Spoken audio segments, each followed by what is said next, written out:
voz bem aguda, Ruth vai deitar-se aos pés de Boaz. Olha o título da leitura: vai deitar-se aos pés de Boaz. E disse-lhe Noemi, sua sogra: minha filha, não hei de eu buscar descanso para que fiques bem? Ora, pois não é Boaz, com cujas moças estiveste de nossa parentela? Eis que esta noite padejará a cevada na eira. Lava-te, pois, e unge-te, e veste as tuas vestes, e desce a eira. Porém não te des a conhecer ao homem, até que tenha acabado de comer e beber. E há de ser que, quando ele se deitar, notarás o lugar em que se deitar. Então entra e descobrir-lhe-á os pés, e te deitarás, e ele te fará saber o que deves fazer. E ela lhe disse: tudo quanto me disseres, farei. Então foi para a eira e fez conforme tudo quanto sua sogra lhe tinha ordenado. Havendo, pois, Boaz comido e bebido, e estando já o seu coração alegre, veio deitar-se ao pé de um monte de cereais. Então veio ela de mansinho e lhe descobriu os pés e se deitou. E sucedeu que pela meia-noite o homem estremeceu e se voltou, e eis que uma mulher jazia a seus pés. E disse ele: quem és tu? E ela disse: sou Ruth, tua serva. Estende, pois, a tua aba sobre a tua serva, porque tu és o remidor. E disse ele: bendita sejas tu do Senhor, minha filha. Melhor fizeste esta tua última beneficência do que a primeira, pois após nenhum jovens foste, quer pobres, quer ricos. Agora, pois, minha filha, não temas, tudo quanto disseste te farei, pois toda a cidade do meu povo sabe que és mulher virtuosa. Porém agora é muito verdade que eu sou o remidor, mas ainda outro remidor há mais chegado do que eu. Fica-te aqui esta noite, e será que pela manhã, se ele te redimir, está bem que ele te redima. Porém, se não quiser redimir, vive o Senhor que eu te redimirei. Deita-te aqui até pela manhã. Ficou-se, pois, deitado a seus pés até pela manhã, levantou-se antes que pudesse um conhecer o outro, porquanto disse: não se saiba que alguma mulher veio à eira. Disse mais: dá cá o roupão que tem sobre ti e segura-o. E ela segurou, e ele mediu 6 medidas de cevada e lhe a pôs em cima. Então entrou na cidade, e veio a sua sogra, a qual disse: como se te passaram as coisas, minha filha? E ela lhe contou tudo quanto aquele homem lhe fizera. Disse mais: estas 6 medidas de cevada me deu, porque me disse: não vás fazer a tua sogra. Então disse ela: sossega, minha filha, até que saibas como irá o caso, porque aquele homem não descansará até que conclua hoje este negócio. É uma leitura bem entendível do ponto de vista do contexto judaico aqui, né? Aqui a gente vê que é uma série de regras, uma série de quesitos que, se não fossem cumpridos à risca, poderia trazer alguma espécie de dano tanto para Ruth como para Noemi e até para o próprio Boaz. Então, aqui a relação de Boaz com Ruth, ela já começa a tomar uma proporção diferenciada, concorda? No capítulo 1 não se falava de Boaz. Boaz apareceu no capítulo 2, que foi o que nós comentamos aqui semana passada. Então no capítulo 3 já se há um diálogo diferenciado entre Ruth, Noemi e Boaz. Então é interessante que, para entendermos um pouco desse contexto, fala-se muito de remidor,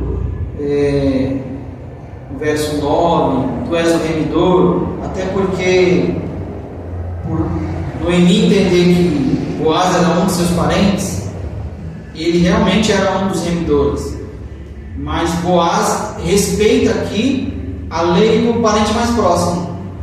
Existia alguém que era mais próximo que ele, só que o contato que elas tiveram foi exatamente com Boaz. Então ele respeita a decisão, o que era a lei, na época. O parente mais próximo é que tinha o direito, e quando este homem não tivesse, não quisesse fazer, existia todo um ritual que eu não vou dar spoiler aqui, porque é o capítulo final que nós veremos semana que vem, se Deus assim nos permitir. Então não vou dar spoiler, mas existia um ritual que se era feito quando o remidor não quisesse remir. Então existia uma série de regras que teria que fazer para que esse ato realmente fosse consumido. Então eu gostaria que você voltasse um pouquinho e abrisse a sua Bíblia no terceiro livro da Bíblia. Quem sabe qual é o terceiro livro da Bíblia? Levítico, no seu capítulo do número 25. O Levítico ele vem trazendo mais do contexto de várias leis, legalismos, festas e tudo mais. O livro de Levítico ele vem trazendo um pouco do que é essa questão do remidor. Vamos ler aqui alguns versículos para a gente entender um pouquinho.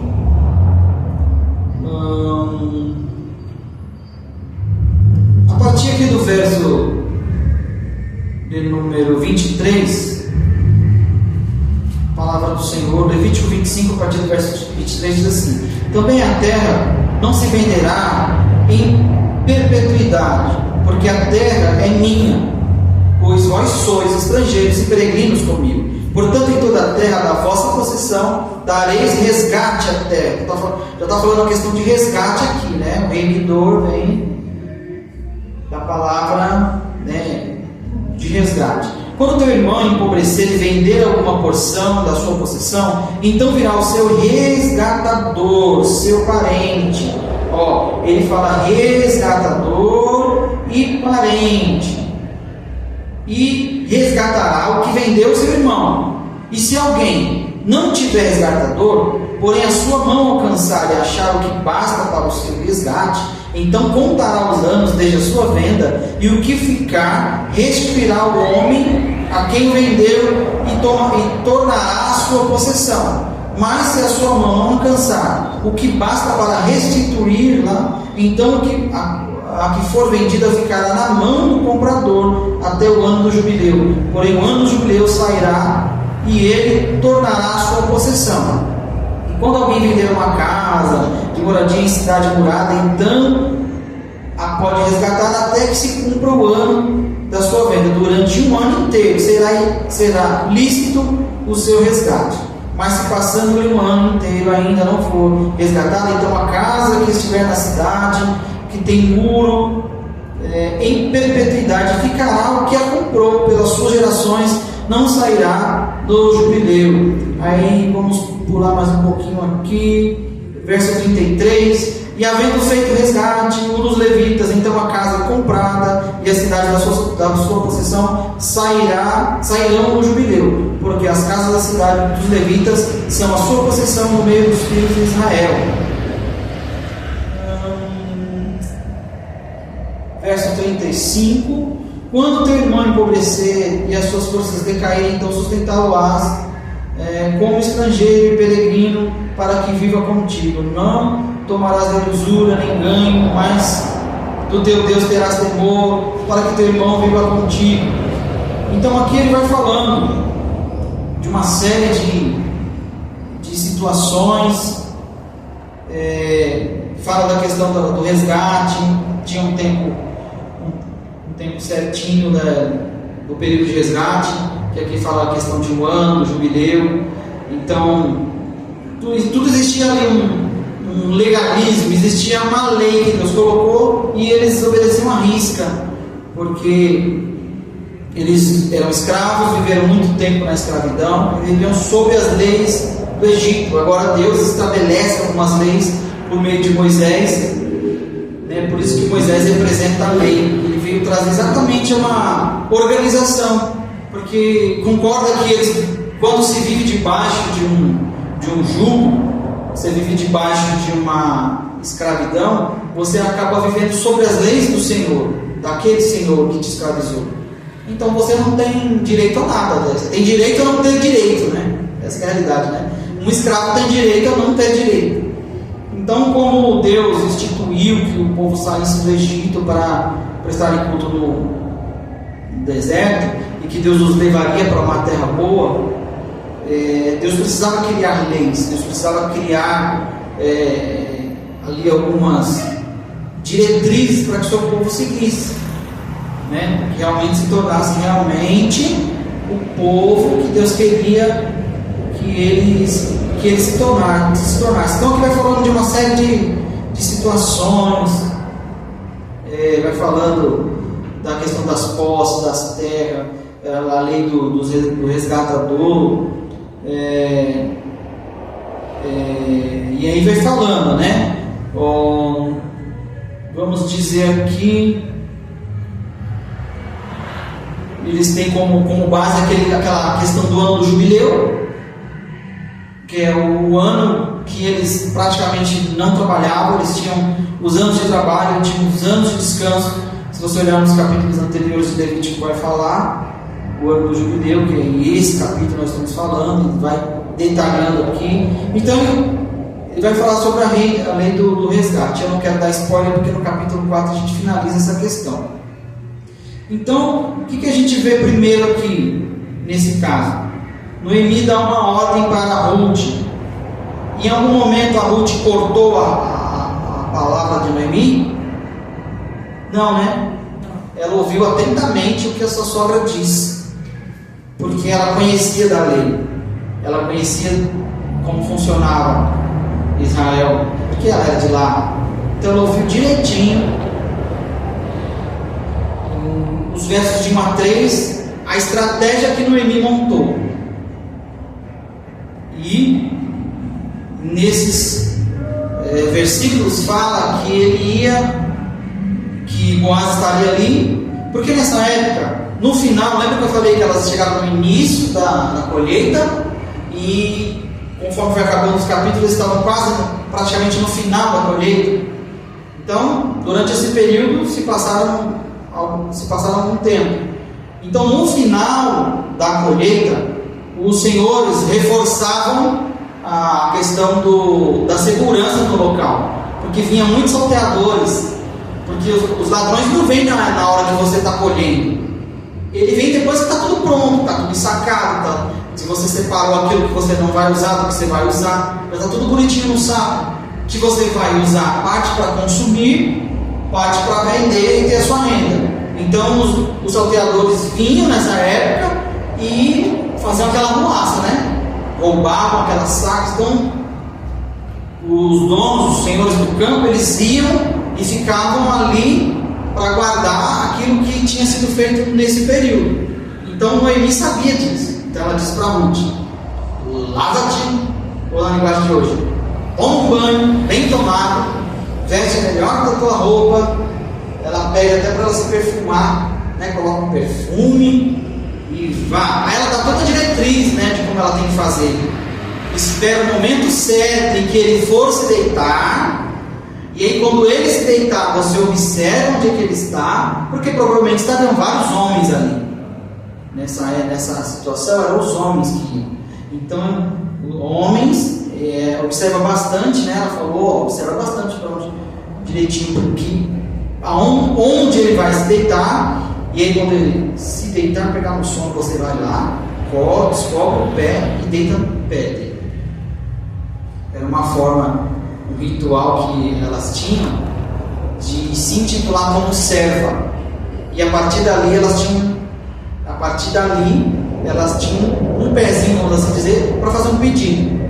E foi praticamente isso que Ruth fez, né? Tanto é que depois que ela ouviu toda essa estratégia, a Noemi falou: espera ele comer e beber, e depois você faz isso. Faz isso depois que ele comer e beber. E ela foi. E aí no verso 4 ela fala: ia dizer que quando ele se deitar, notarás o lugar que se deitar. Ou seja, preste atenção no movimento desse homem. Então entra, descobrirá os pés e te deitarás, e ele te fará saber o que deves fazer. Ou seja, eu só posso te falar até aqui. O que vai acontecer depois disso, ele vai te dizer o que tem que fazer. Então a ordem é clara. A ordem de Deus para o ser humano é que existem coisas que só Deus faz, não é verdade? Existem coisas que só Deus faz, mas existem coisas que o ser humano deve fazer. Então existe aí uma separação de partes, né? Deus faz a parte dele, desde que nós cumpramos a nossa. Então Ruth aqui, ela obedeceu a voz da sua sogra, né? Tanto é que ela responde aqui no verso 5: tudo quanto me disseres farei. Não é um pouco do que você me diz, metade do que você me diz. Sei lá, talvez eu faça o que você me pediu. Não, tudo quanto me disseres farei. Ou seja, tudo quanto a senhora me disse, me relatou, eu vou fazer. Então a gente vê mais uma vez aqui a questão da obediência, né? Voltando um pouquinho, falando de descobrir o pé, fala do sinal de respeito pelo superior. Eu descobrindo o seu pé, eu entendo que eu estou abaixo de você, mesmo ele estando deitado. Então ela entendeu isso. Versos 5 e 6 fala da obediência. Então, desde que começamos a falar, nós vimos a questão aqui da obediência, da lealdade, de uma série de coisas. E aí nós falamos até aí no verso 6 fala que ela foi e fez, ou seja, o narrador fez questão de dizer que ela fez conforme tudo quanto sua sogra lhe tinha ordenado. Ela entendeu como uma ordenança, ela entendeu como algo que era preciso ser feito. Na situação que elas estavam, ela não poderia mais titubear e não fazer as coisas certas, porque a partir dali elas poderiam dar um rumo diferente para as suas vidas. Então ela foi. E aí no verso 7 diz que, havendo pois Boaz comido e bebido, e estando já o seu coração alegre, isso aqui quer dizer o quê? Ele já estava alegre de se embebedar. Era a prática da época eles tomarem vinho, e então ele já estava alegrão, né? Aí aquela coisa, estava falando nada com nada mais, né? Aí quando está nessa situação, ele preferiu. Aí o verso diz que ele veio a deitar-se ao pé de um monte de cereais, ou seja, de uma montanha de cereais ali. Ele se deitou ali exatamente para aguardar o que eles tinham feito durante o período. Então veio ela de mansinho e descobriu os pés e se deitou. Aqui o verbo, que é a palavra de ordenança da sua sogra, se materializou com a atitude dela. O que você lembra disso aqui? Não lembra um pouco do verbo Jesus, que estava desde a criação? João não descreve, fala sobre ele. No princípio era o verbo, e o verbo estava com Deus, e o verbo era Deus. Ele fez questão de detalhar que ele era o verbo, que ele era Deus, que o verbo se fez carne e habitou entre nós, e Então a palavra do haja era como Deus estivesse proferindo a mesma palavra de ordenança que Jesus teria de vir. Ou seja, o haja, que é a ordenança, porque você entende que o haja é imperativo, certo? Não tem como ser um pedido. Haja. Alguns verbos remetem a imperação, imperativo, quer dizer ordem. O haja não tem como ser pedido. Haja. E foi havendo. Então, João descreve que o verbo se fez carne e habitou entre nós. Então, a palavra proferida por Noemi se materializou com a obediência de Ruth, que não somente ouviu atentamente, dizendo que ia fazer, como foi lá e fez. Então, a palavra se materializou. E aí, o texto vai falando: e sucedeu que, pela meia-noite, o homem estremeceu e se voltou. Ou seja, tomou aquele susto. Provavelmente já tinha passado o efeito do álcool ali. E ele toma aquele susto de surpresa. E quando ele olha, ele pergunta. Obviamente a mulher estava coberta, né? E ele diz: quem és tu? E ela diz: sou Ruth. E aí tem aquela coisa toda, ela se apresenta, né? E fala que ele estenda sobre ela a sua capa, ou seja, a sua benevolência, porque ele era o remidor. Ele não poderia remida naquele momento? Sim ou não? Não poderia, porque existia um parente mais próximo, mas poderia de repente desrespeitá-la. Uma mulher aparece do nada de noite lá onde você está deitado, entende? Então ele tem essa surpresa. No verso número 9, Ruth se apresenta como serva, ela entende que é serva. No verso número 10, ele profere a bênção sobre ela e também a elogia, porque disse: essa sua benevolência é tanto quanto igual a outra. Ou seja, ela agiu com benevolência com a sua sogra e agora estava agindo em benevolência com ele, pedindo para que ele a remisse. Ele já entendeu que o pedido dela, que estendesse sua mão sobre ela, sua capa, ela não estava pedindo apenas para que ele a remisse, para que ele a tomasse como mulher, porque essa era a lei. Quem era o remidor compraria as terras e levaria a esposa do falecido. Como Noemi já era avançada em idades, então acabou se passando essa questão de remir-se a Ruth, que era mais nova. Noemi provavelmente, como estava avançada em idades, não poderia dar filhos, né? Então acabou isso caindo para Ruth, que era também viúva e mais nova. Então aí toda aquela situação, e aí ele responde que o elogio é exatamente porque ela poderia ter procurado alguém mais jovem, né, como ela, e ela procurou alguém não tão jovem assim, mas ele entendeu que esse ato dela para com ele era um ato respeitoso. Você poderia ter procurado algumas pessoas mais jovens, né? Não, você veio exatamente procurar. Então ele faz esse elogio a ela, e não somente isso. No verso número 11, ele profere uma promessa aqui para ela. Verso número 11 diz assim: agora pois, minha filha, olha como ele já está chamando ela, minha filha, não temas, tudo quanto disseste te farei. Agora é uma promessa, né? Pois toda a cidade do meu povo sabe que és mulher virtuosa. Ele se sentiu lisonjeado, porque ela era uma mulher de respeito.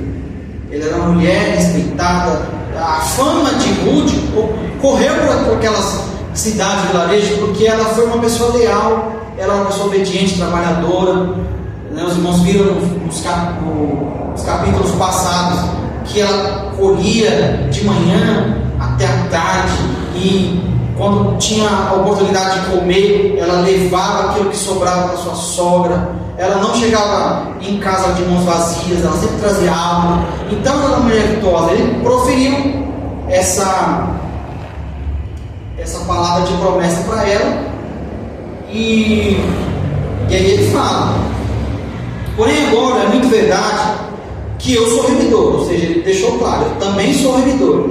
Mas aí ele vai falar, mais ainda, outro remidor a mais chegado do que eu. Ainda existe um outro remidor mais chegado do que eu. E aí ele vai falar, fica-te aqui esta noite, e será que pela manhã, se ele te redimir, bem está. Que ele te redima. Porém, se não te quiser redimir, vive o Senhor, olha só, que eu te redimirei, deita-te aqui até pela manhã. Então ele fez uma promessa e jurou, é juramento, né? Viva o Senhor, que se ele não te redimir, ou seja, ele disse assim, ó, se ele te redimir, tudo bem, você não vai ficar desamparado. Porém, se ele não te redimir, viva o Senhor, que eu te redimirei. Ou seja, ele deixou bem claro nas entrelinhas, se ele não quiser, eu farei isso. Então, tem coisas nas nossas vidas que nós precisamos esperar o momento certo e a hora certa. Verdade ou não é? Tem muitas coisas que a gente faz às vezes por impulso, sem pensar, sem consultar a Deus, sem aguardar a resposta de Deus, e a gente sabe que não é a melhor decisão. Veja no caso de Lázaro. Quando Jesus ficou sabendo da notícia de Lázaro, a notícia quando chegou para Jesus, Lázaro estava morto. Sim ou não? Quando a notícia chegou para Jesus, Lázaro estava morto? Ainda não. Estava doente. A notícia chegou, Lázaro está muito doente, precisa que o Senhor venha visitá-lo, coisa e tal. E a Bíblia diz que Jesus se demorou a chegar, porque Jesus não estava lá na cidade. Então, como eu disse aqui para os irmãos, Jesus não tinha veículo, não tinha carro. Até para entrar em Jerusalém, precisou pegar um burro emprestado, né? Então ele não tinha meio de locomoção. Era o SP2, né? Quem conhece o SP2? O SP2. Então, demoraria para chegar. Eu acredito que como a cidade era um pouco distante, tinha até travessia de barcos, né? Que era transportes, um dos transportes da época. Então, quando Jesus chegou, já fazia 4 dias. E elas fizeram questão de falar: Senhor, se o Senhor estivesse aqui, ou seja, quando a notícia chegou, se o Senhor estivesse aqui, meu irmão não teria morrido. Aí depois ela fala na frente, mas já faz 4 dias. Mas Jesus chegou no momento certo, porque não era para Jesus curar Lázaro que tinha uma doença, era para ressuscitar a vida de Lázaro. Então tem coisas nas nossas vidas que não é o momento certo de Deus operar. Assim como foi na multiplicação, no primeiro milagre, né, contado num casamento, sobre Jesus transformar a água em sangue. Quando a mãe de Jesus fala assim: acabou o vinho e agora como será? Aí Jesus fala assim: mulher, ainda não chegou a minha hora, fique em paz aí, não está na hora ainda não. Então tem um momento certo, tudo tem um momento certo. Por isso que a Bíblia fala, né, o livro de Isaías fala que os pensamentos de Deus não são os nossos pensamentos, e os caminhos de Deus não são os nossos caminhos. Então, partindo desse princípio, eu entendo que a minha vida precisa estar pautada conforme a vontade de Deus. Não adianta eu querer da minha forma, do meu jeito. Eu não consigo saber o que vai acontecer daqui a alguns segundos, alguns minutos. Nós não sabemos. Nós imaginamos que daqui a alguns minutos estaremos em casa, mas nós não sabemos o que acontecerá. Então Deus conhece o ser humano desde antes de nascer, durante a sua vida até o morrer, porque Deus não é fadado ao nosso tempo, Ele é eterno. Então precisamos sim aguardar a hora e o momento certo. Então você vê um livro tão pequeno, mas que tem tantas lições preciosas, tantas lições importantes para nós deslancharmos aqui, né? E no verso número 13 ele fala: fica-te aqui esta noite, será que pela manhã? Ele fala, né? Ele faz uma nova promessa para ela, uma nova promessa. Então ele não permitiu que ela fosse embora. Obviamente que estava escuro, já era tarde. Fica-te aqui, ao amanhecer tu irás. E aí ele vai falando. E ela ficou deitada, a seus pés até pela manhã, e levantou-se antes que pudesse conhecer o outro. Que coisa interessante aqui, ó, que eu falei, a questão do respeito, não é verdade? E o cavalheirismo dele, antes que um conhecesse o outro, ele respeitou, porque ele viu que era uma mulher respeitosa, virtuosa, né? Porquanto disse: não se saiba que alguma mulher veio à eira, porque era o local que os homens apenas estariam. Então, quando Noemi disse para Ruth que fosse lá, porque ela saberia que certamente Boaz estaria lá, porque era uma coisa que era só homens. E ele fala para ela, para que ela tirasse aquela roupa que estava por cima dela e meio que fizesse uma trouxa, né? E ele fala aqui, ó, dá o roupão que tem sobre ti e segura. E ela segurou, e ele mediu 6 medidas de cevada e lhe as pôs em cima. Então entrou na cidade. Ele se pediu ela de mão vazia?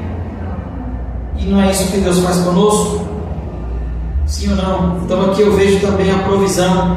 Assim como aquele bom samaritano, que quando viu aquele homem ferido no meio do caminho, e ele pegou, a Bíblia diz que ele derramou um óleo sobre ele, colocou em seu jumentinho, seu burrinho, levou até uma estalagem, ou seja, ele interrompeu o seu curso de viagem para socorrer alguém que ele nem conhecia. E outra, a Bíblia diz que era quem que descia de Jerusalém para Jericó? Era um homem, provavelmente um judeu. E os judeus não se davam com os samaritanos, mas foi um samaritano que socorreu, não foi? E aí ele pega e leva na estalagem e fala: ó, aqui eu estou deixando um certo valor em dinheiro, usa esse valor, se precisar um pouco mais, quando eu voltar, eu pagarei. Então, aquele homem, provavelmente, quando soube que aquele homem teve aquele cuidado, ele, óbvio que isso aqui é uma parábola que Jesus contou, né? Bom samaritano, mas imagine que aquele homem socorreu alguém que ele nem conhecia, mas que sabia que estava precisando de ajuda.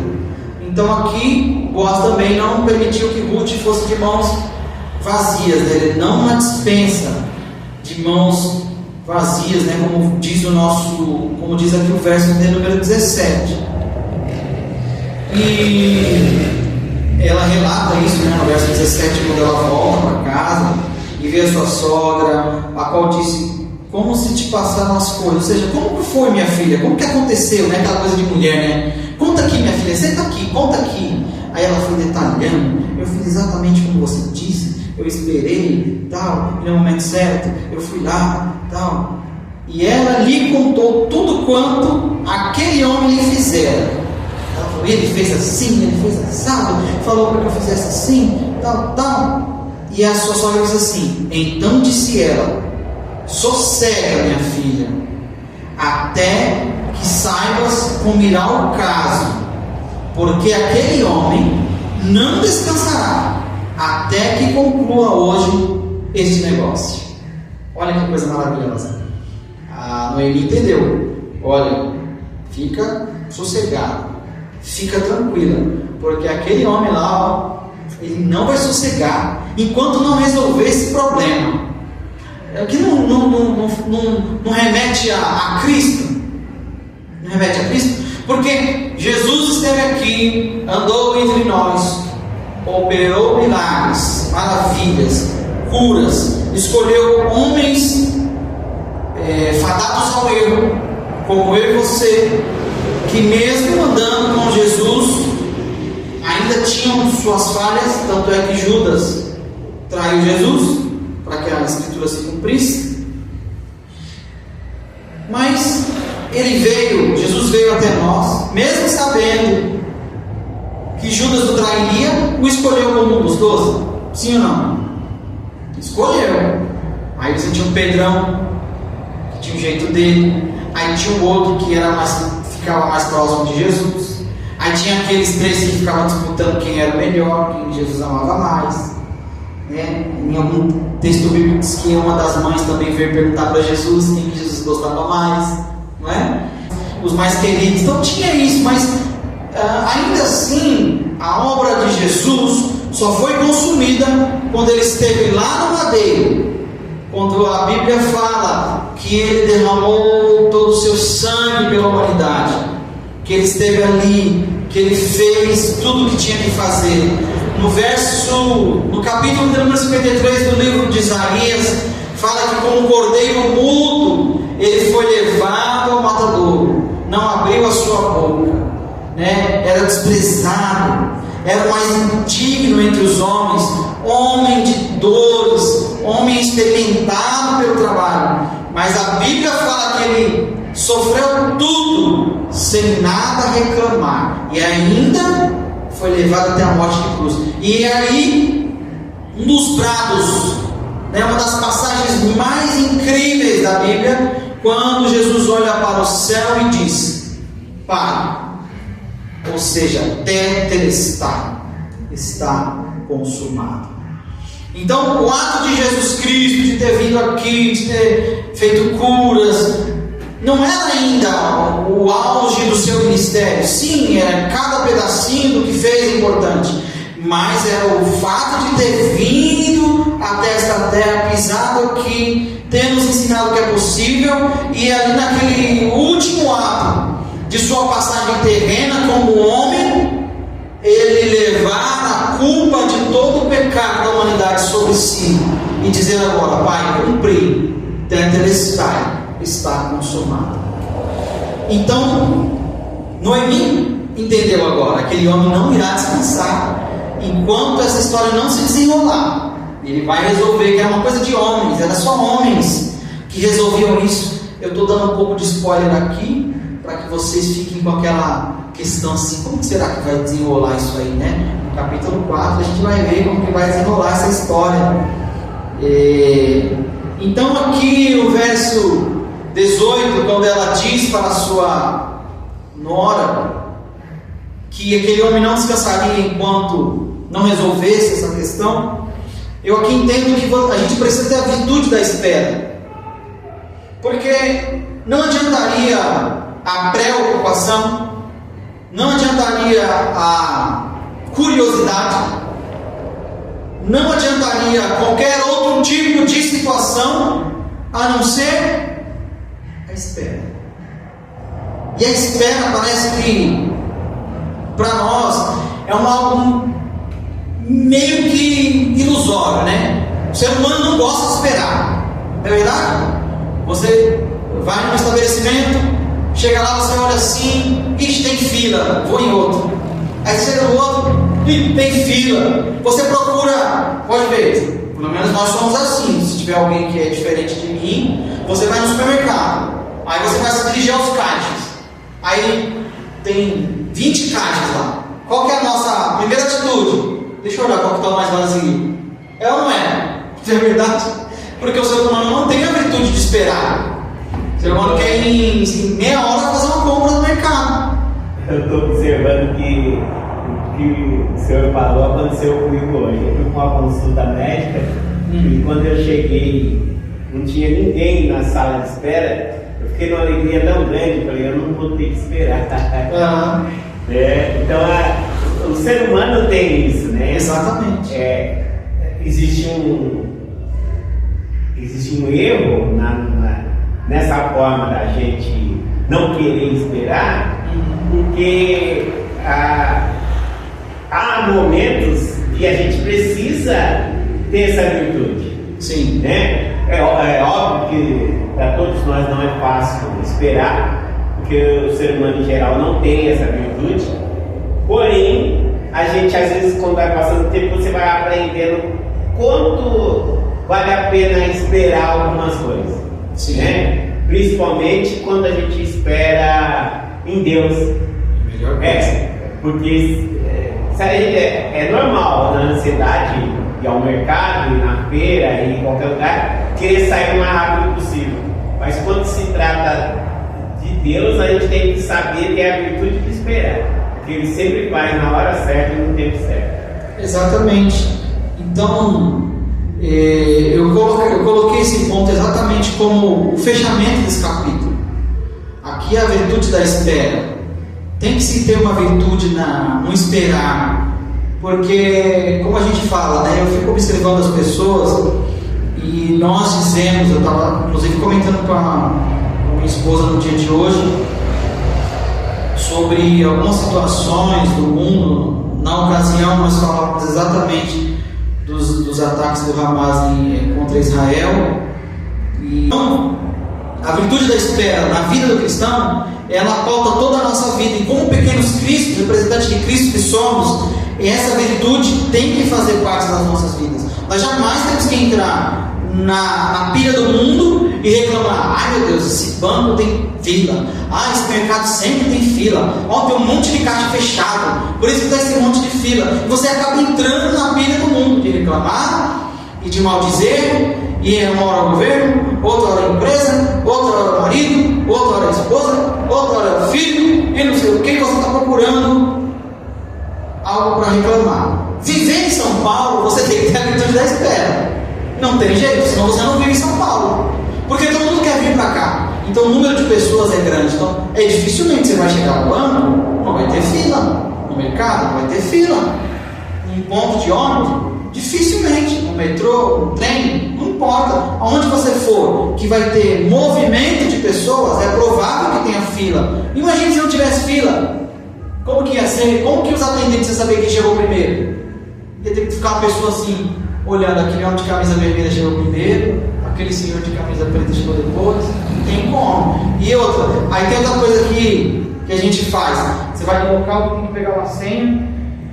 pegar uma senha, aí você vai e pega a senha. Aí lá no visor está aparecendo senha 101. Aí você pegou a senha 115. Você fala: meu Deus, tem 14 pessoas na minha frente. Mas você nem parou para olhar no ambiente que não tem 14 pessoas. Tem gente que pega a senha e não aguenta esperar e vai embora. Ou seja, vai chamar o 112, 103, 104, as pessoas às vezes nem estão.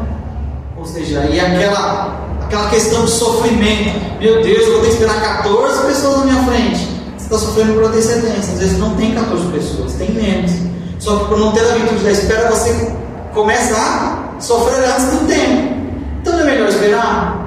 Espera, não marque compromisso quando você vai para um local que você sabe que vai demorar, a não ser que você seja atendido rápido.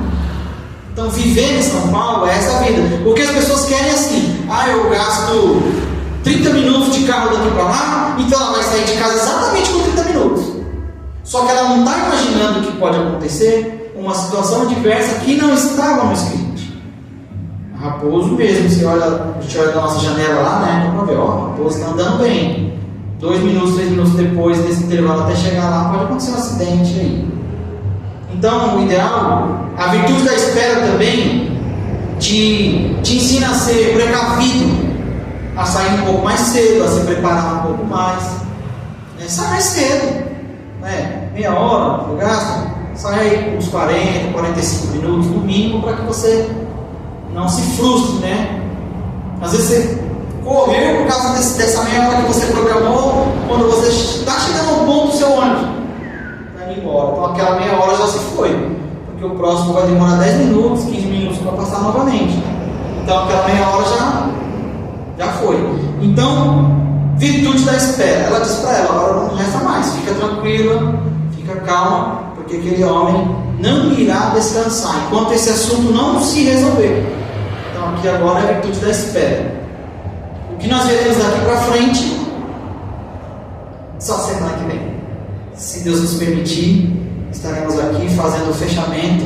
Quem está gostando da história? Interessante, não é? Quantas coisas nós já aprendemos aqui? A lição da lealdade, né? Falando lá no início, nós aprendemos sobre direcionamento, sair do local onde Deus está abençoando para procurar uma situação melhor sem a direção de Deus. Então tem que ter direcionamento. Eles saíram da terra do pão, foram para uma terra pagã, no meio de deuses que não eram o Deus verdadeiro. Entendeu? Aí a frustração, morte. Observa que os homens da família morreram, não morreu nenhuma mulher. Morreram apenas os homens, ou seja, provedor, protetor, saiu debaixo das asas do Altíssimo, saiu da terra do pão, onde se fala de comida, provisão, e foi para uma terra distante. Estelhou a casa e morreu quem? A provisão. Os homens que traziam a provisão. E aí depois elas voltam, uma na frente, uma atrás. Aí Ruth a história mais linda de lealdade, de companheirismo, porque a sua sogra também deve ter feito a parte dela, de mostrar que era uma pessoa boa, uma mulher de Deus, que não abandonou os filhos, mesmo o esposo tendo morrido, que lutou para manter a família unida, e os filhos morreram, e ela agora com as suas noras fala: diz, voltem para as suas terras, para os seus deuses, porque eu não posso mais dar nada para vocês. O que eu poderia dar eram os meus filhos, mas eles morreram, não tem mais nada a oferecer para vocês. E aí Ruth fala da lealdade dela: não, onde a senhora for, eu for, onde a senhora morrer, eu morro, teu Deus é o meu Deus. Então, e aí elas voltam, e aquelas mulheres: olha, mas não é Noemi e tal, que saiu assim, agora está voltando assado. Então, olha quantas lições nós aprendemos aqui em apenas 3 capítulos, do cuidado de Deus, que a lei da semeadura realmente ela existe, mas também que existe a misericórdia de Deus, o remidor, aquele que, obviamente, o homem desobedeceu, nós obedecemos, que a Bíblia fala que por um homem entrou o pecado no mundo, mas que também por um homem veio a remissão, veio alguém que pudesse tomar essa culpa desse pecado, porque o pecado traria a morte, e alguém tomando a culpa se fez morte para que nós tivéssemos vida. Olha só, então Jesus transformou maldição em bênção, não é verdade? O pecado trouxe toda a parte ruim. O homem não tinha dor, o homem não tinha sofrimento, trabalhava, mas não ficava cansado, porque ao contrário do que muitos dizem, o homem vivia no jardim do Éden e não fazia nada. Negativo. Deus deu muitas ordens para o homem. Quem deu o nome para os animais? O homem. O macaco tem cara de macaco? O elefante tem cara de elefante? Você olha assim e fala assim, né? Tem cara de elefante, né? Você imagina que teria outro nome. Então Adão colocou o nome nos animais. Aí Deus diz: aqui está a terra para que você cuide. Ou seja, a terra dali dava fruto? Dava, mas ele precisava plantar, precisava cuidar, fazer todas aquelas coisas ali para que a terra desse fruto. Então o homem trabalhava, só que o homem não cansava igual hoje. Hoje a gente trabalha aí 8, 9, 10, 12 horas, né? A gente cansa, precisamos descansar. Se o próprio Deus descansou, né? Quem somos nós para descansar? Então não existia esse sofrimento, essa coisa toda, não existia. Após o pecado veio tudo isso. Então o pecado trouxe maldição, o pecado trouxe todas essas coisas ruins que existem no mundo. Então alguém precisava pagar esse preço desse pecado para que o homem não morresse, porque a lei era o quê? A alma que pecar, essa morrerá. Então, para que não morresse, Jesus que fez pecado por nós, Jesus que fez maldição por nós, levando sobre ele o pecado da humanidade inteira. Mas tem muita gente que não acredita em Deus, não acredita em Jesus, não é verdade? Mas a Bíblia diz que o amor de Deus é incondicional. Significa que, independente de um homem acreditar, fazer menção do sacrifício de Cristo na cruz, independente disso, o amor de Deus estendeu a toda a humanidade, para que toda a humanidade, todos aqueles que nele creem, não pereçam, mas tenham vida eterna. Amém? Então temos várias lições que nos levam a Cristo. Várias lições que nos levam a Cristo. Aí lembra que eu falei lá no início que Deus é um Deus geracional? Quem lembra? Deus é um Deus geracional. Nós vamos ver isso também no capítulo 4, onde faz o fechamento desse estudo que nós estamos fazendo aqui. Obviamente